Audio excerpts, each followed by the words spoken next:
Ils ont été arrachés aux colonies pour être exhibés comme des animaux de zoo par les Occidentaux. Leur histoire est au cœur de l'exposition « Exhibition ou l'invention du sauvage » au musée des Arts Premiers, quai Branly à Paris. Qualifier ces indigènes de sauvages a contribué à justifier la brutalité du colonialisme. Guadeloupéen, la star du foot Lilian Thuram est co-commissaire de l'exposition.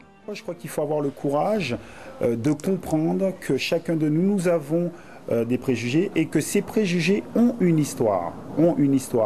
Et parler de ce phénomène des zoos humains, c'était aussi expliquer comment le racisme scientifique, des scientifiques comme Cuvier ou Linné, ou des théoriciens comme Gobineau qui a écrit Les inégalités des races, comment ce racisme scientifique s'est introduit dans la population.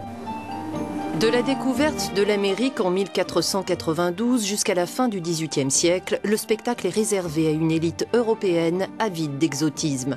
Puis le phénomène prend de l'ampleur. Jusqu'en 1958, les exhibitions de sauvages attirent 1,5 milliard de curieux.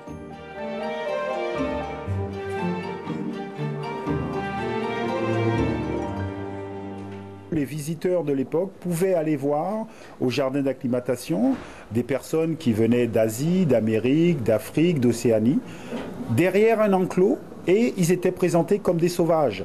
Donc des millions de personnes sont parties de ces jardins d'acclimatation en pensant qu'ils avaient vu le sauvage. Et donc vous pensez bien que justement il y a une histoire et qui malheureusement, aujourd'hui nous avons des séquelles de cette histoire. L'exposition rassemble 600 objets, œuvres d'art, moulages ou machines à mesurer le crâne, censées démontrer la supériorité des Blancs sur les autres races.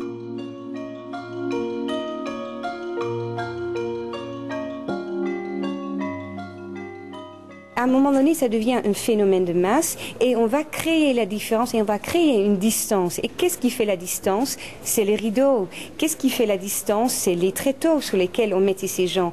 Qu'est-ce qui fait la différence lorsqu'on met des grillages ou des barrières? Et c'est ça, ce mécanisme-là faisait croire aux visiteurs qu'il y avait une catégorie, qu'il y avait une supériorité et une infériorité parmi la population humaine. En nommant les individus exhibés et en retraçant leur histoire personnelle, l'exposition tente de leur rendre leur dignité, à voir jusqu'en juin 2012.